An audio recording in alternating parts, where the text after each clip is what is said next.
პარლამენტის ნდობის მიღებამდე კი დავის მიზეზი ხდება მთავრობის ახალ წევრთა სტატუსი. მით უმეტეს, რომ თინა ხიდაშელი და გიგლა აგულაშვილი ამ დრომდე დეპუტატებიც არიან. პოლიტიკოსებისა და კონსტიტუციონალისტების გარდა თანამდებობრივ შეუთავსებლობაზე დღეს განმარტების გაკეთება პარლამენტის თავმჯდომარესაც მოუხდა. ირკვევა, რომ მინისტრების პოსტებზე წარდგენილ პარლამენტარებს სადეპუტატო უფლებამოსილებას პირველივე სხდომაზე შეუწყვეტენ. მანამდე კი თინა ხიდაშელსა და გიგლა აგულაშვილს ერთდროულად კანონმდებლების და მთავრობის წევრთა სტატუსიც ექნებათ, რადგან პრემიერმა ახალი მინისტრების დამტკიცების ბრძანება უკვე გამოსცა. საქართველოს პრემიერის მიერ დილით დასახელებული სამი ახალი მინისტრის დანიშვნის ბრძანებები მთავრობის ოფიციალურ ვებგვერდზე დღის მეორე ნახევარში გამოქვეყნდა. ამ დოკუმენტების მიხედვით თინა ხიდაშელი უკვე თავდაცვის მინისტრია, გიგლა აგულაშვილი გარემოს დაცვის, ტარიელ ხეჩიკაშვილი კი სპორტის.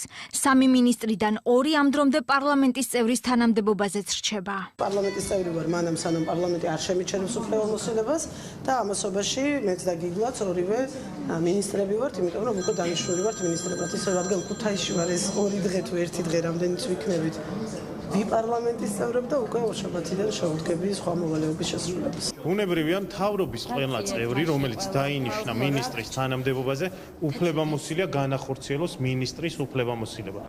დეპუტატ მინისტრებზე განმარტებების გაკეთება პარლამენტის თავმჯდომარეს მოუწია. დავით უსუფაშვილი ამბობს, რომ გაჩნდა თანამდებობრივი შეუთავსებლობა, რასაც ორი მინისტრისთვის პირველივე პლენარულ სხდომაზე სადეპუტატო უფლებამოსილების შეწყვეტა გადაჭრის. კონსტიტუციონალისტების ნაწილი აცხადებს, რომ დანიშნული მინისტრები მოვალეობის შემსრულებლებადაც ვერ ჩაითვლებიან. მეორე ნაწილის მტკიცებით კი დეპუტატები სრულფასოვან მინისტრებად ითვლებიან. ეს პოზიცია აქვს პარლამენტის თავმჯდომარესაც. დანიშნული მინისტრები არიან სრულფასოვანი მინისტრები, მინისტრის და პარლამენტის წევრის სტატუსის შეუთავსებელი ერთმანეთთან და შესაბამისად უნდა დაიწყოს ამ წევრებისთვის პარლამენტის წევრის უფლებამოსილების შეწყვეტის პროცედურები. ასე რომ თავად პარლამენტის ნდობის გამოცხადების მომენტისთვის, რომელიც შემდგომ დღეებში დადგება ხო დღის წესრიგში, ჯერ მათ უკვე უნდა ქონდეთ უფლებამოსილება შეწყვეტილი, სანამ ნდობის საკითხი დადგება დღის წესრიგში. ბიუროს სხდომაზე ეს პროცედურები სადავო არავის გაუხდია. აზრთა სხვადასხვაობა ნაციონალური მოძრაობის დეპუტატის გიორგი ბარამიძის მიერ გამოთქმულ მოსაზრებას მოყვა. შეიძლება პრეზიდენტმა სხვა პრემიერ-მინისტრის კანდიდატურაც წარმოადგინოს და ეს არ იყოს გასაგებია. თქვენ რომ ეს არის კონსტიტუციური ჩანაწერი? არა, ხო და მე მინდა არ გაგიკვირდეს ეს ბატონი ბარამიძის წინადადებაა თუ უმცირესობის მოსაზრებაა, ესაა კონსტიტუცია. არა, აბსოლუტურად არ არის ჩვენი წინადადება. ნაციონალური მოძრაობის წინადადება, ასე ინტერპრეტაცია ნაციონალური მოძრაობისა. არ გაგიკვირდეს. ნაციონალური მოძრაობის წინადადება არის კომპეტენტური, არაკორუმპირებული, ნორმალური მთავრობა. თავისი ახალი ნორმალური პრემიერ-მინისტრი. ეს არის ჩვენი წინადადება. დიდი მადლობა.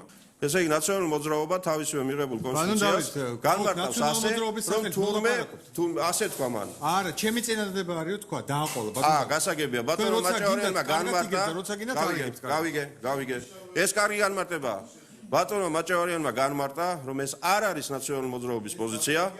ეს არის ბატონი გია ბარამიძის მოსაზრება, რომ პრეზიდენტს შეუძლია თურმე ახალი პრემიერ-მინისტრის კანდიდატურის წარმოქმნა. ეს არის ბარამიძის მოსაზრება და არა ნაციონალური მოძრაობის პოზიცია. არ გაგიკვირდეთ, ხო გითხარით, ბატონ დავით. კონსტიტუციონალისტები განმარტავენ, რომ პრეზიდენტს არათუ ახალი პრემიერის დასახელების, არამედ არც პრემიერის მიერ დასახელებული მინისტრთა ახალი შემადგენლობის შეცვლა შეუძლია. კონსტიტუცია მათი თქმით მხოლოდ პრემიერს აძლევს უფლებას მთავრობაში კორექტივები შეიტანოს. მანამდეც სანამ პრეზიდენტი ხელმოწერილ სიას პარლამენტს გადაუგზავნის. არ ვიცი პრეზიდენტი რას აპირებს, მაგრამ კონსტიტუციური თვალსაზრისით მას სხვა არჩევანი არ აქვს. მან უნდა წარადგინოს სწორედ ის შემადგენლობა, რა შემადგენლობაც დღეს პრემიერმა დაასახელა. თუ ვივარაუდებთ და გამოვალთ იმ ლოგიკიდან, რომ პრემიერს აქვს ექსკლუზიური უფლება მთავრობის დაკომპლექტებაზე, შეიძლება ვივარაუდოთ, რომ მას ლოგიკურიც არის, რომ ვთქვათ, რომ გამოიწვიოს მთავრობა ეს შემადგენლობა უკან და წარადგინოს ახალი. ამ თემაზე პასუხი პარლამენტის თავმჯდომარემ გაახმოვანა. დავით უსუფაშვილი ირწმუნება, რომ პრემიერს მთავრობის ახალი შემადგენლობის საკითხი უკვე გადაწყვეტილი აქვს.